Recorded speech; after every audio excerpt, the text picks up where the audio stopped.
Aí a gente tem um enol. Algumas vezes não dão muita ideia para o enol, porque ele é uma função orgânica bem instável, tá? Por quê? Vamos lá. Quando eu falei assim, o álcool é quando eu tenho uma hidroxila, ou seja, um OH, ligado a um carbono saturado, ou seja, um carbono que não tem dupla. O enol já é uma hidroxila ligada a um carbono insaturado. Por que que ele é instável? Ele é instável porque lembra lá no início, a aula passada, quando a gente falou do benzeno, que eu falei por que que existe aquele anel? O anel é a ressonância. E o que que é a ressonância? É quando eu tenho é, ligações pi que ficam andando, né, que ficam rodando de um lado para o outro. Lembra? Que era assim, o pi, tem dupla simples, e essa ligação fica rodando, né? Ela fica, a gente fala que são elétrons deslocalizados, porque eles ficam rodando ali naquele anel. Aí torna ele estável, no caso do anel, que é fechado, tá? No caso do enol, quando eu tenho um OH ligado a um carbono insaturado, uma dessas ligações, lembram que é a sigma e a outra é a pi. A pi é mais fraca, tá? Quando eu tenho do lado da pi um OH, acontece isso aqui, ó. A pi pula, que a gente fala que pi pula, então coloca uma seta você aí, ó. A pi pula para cá, formando uma dupla, e como o oxigênio só pode fazer duas ligações, esse H pula para cá. Beleza? Então, há uma deslocalização, ou seja, um pulo do meu pi.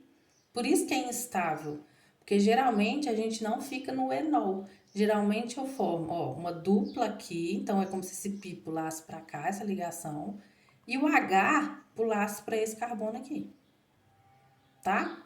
É isso que acontece quando eu tenho pi, tem dupla do lado de um OH.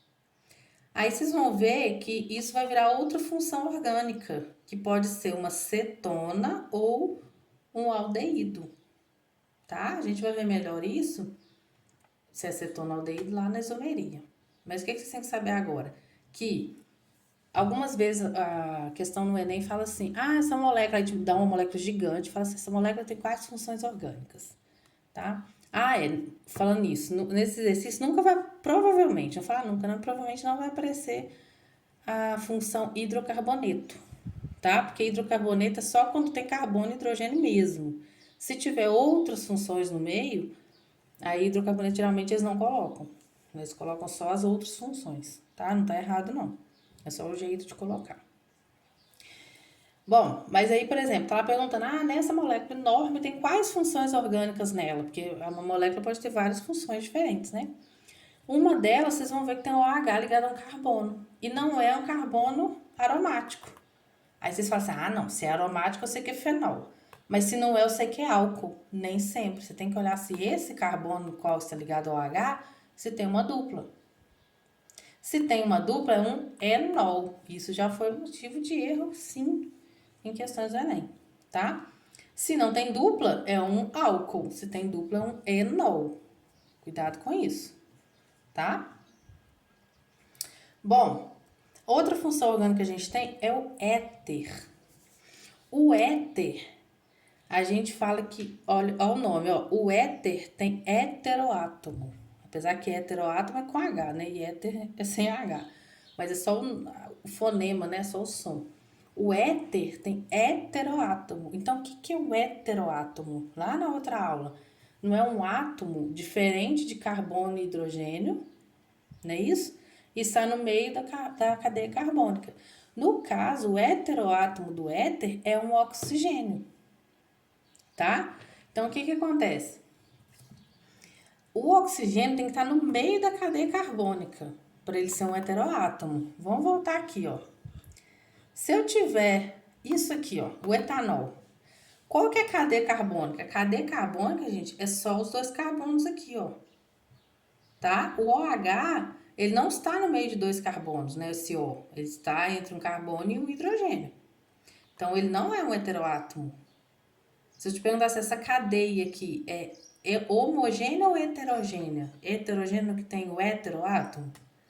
Então, essa cadeia é homogênea, porque o O aqui não é um heteroátomo, ele não está ligado aqui, tá? No meio de dois carbonos. E esse aqui, professor, o que que é isso? Isso aqui, gente, se você quiser separar isso aqui, esse OH não está ligado no meio de dois carbonos. Esse OH é como se você estivesse puxando uma setinha para cima, ele tá ligado, uma ligação aqui, ele tá aqui, ó. Ou para baixo, né? Ele tá aqui, ele tá ligado ao segundo carbono só, ele não tá no meio de dois carbonos. É só um jeito de colocar aqui. Então, vocês têm que prestar atenção também nesse tipo de coisa. Se cair a molécula, você tem que identificar qual função orgânica que é essa, tá? Esse aqui é um OH. Como é que eu vou saber isso, professora? Quando tiver assim, ó. Por quê? Primeiro que ele não vai juntar os dois hidrogênios igual tá aqui. Se ele juntar os dois hidrogênios igual tá aqui, você vai saber que isso aqui é outra coisa. Né? Tipo, é outro, não é um OH, é um, por exemplo, um duplo O, sei lá. Mas aqui eles vão juntar porque são os três, o carbono e 3 hidrogênios. Aqui não, aqui ó, esse carbono. E você tem que saber também, o carbono tem 4 ligações. Então, esse carbono faz uma ligação aqui, a outra é essa, a outra com hidrogênio e a outra com OH. Abre a molécula aí que você vai saber. Você vai conseguir enxergar isso. Abrir a molécula, eu falo é escrever o OH aqui em cima e o OH aqui embaixo. Aí você vai ver que esse carbono faz 4 ligações. Então, gente, se souber que o carbono faz 4 ligações e conhecer as funções orgânicas, se tiver assim mais condensado aqui, vocês vão conseguir identificar qual que é, tá? Isso aqui, gente, é muita teoria agora e tem que fazer exercício. Não adianta. Qual que é a diferença do éter? O éter, eu tenho o oxigênio no meio dos dois carbonos, tá vendo? O oxigênio ele liga com o carbono de um lado e o carbono do outro. Ele não tá na beirada da molécula. Se ele estiver na beirada, é outra função. Ou é um álcool, ou é um aldeído, é outra coisa, tá? Bom, esse oxigênio, eles são pouco polares. Tanto o fenol quanto o enol são um pouco mais polares, exatamente porque tem OH, tá? Mas eles são fracamente polares, têm baixa solubilidade na água. Então, o oxigênio aqui, né, não garante solubilidade em água. Tem que ter OH para ter solubilidade em água. Por quê? Porque ele vai fazer ligação de hidrogênio, que é a mesma interação da água. Por isso que vai ser solúvel em água, tá? E como que é a nomenclatura sistemática, a nomenclatura da IUPAC? Eu vou pôr o número, aí eu tenho oxigênio. Aí eu tenho um grupo de carbonos do lado do outro. Eu começo o menor grupo de carbonos e põe a terminação oxi. Então, ó, eu tenho um carbono aqui, chama met. Então, met mais oxi chama metoxi. Do outro lado eu tenho 2 carbonos, met, et. Então, metoxi, etano, tá? Mas isso é o mesmo tanto de carbono de um lado e do outro. Etoxi, etano. Aí não importa quem termine oxi, porque vai ser o mesmo nome, né?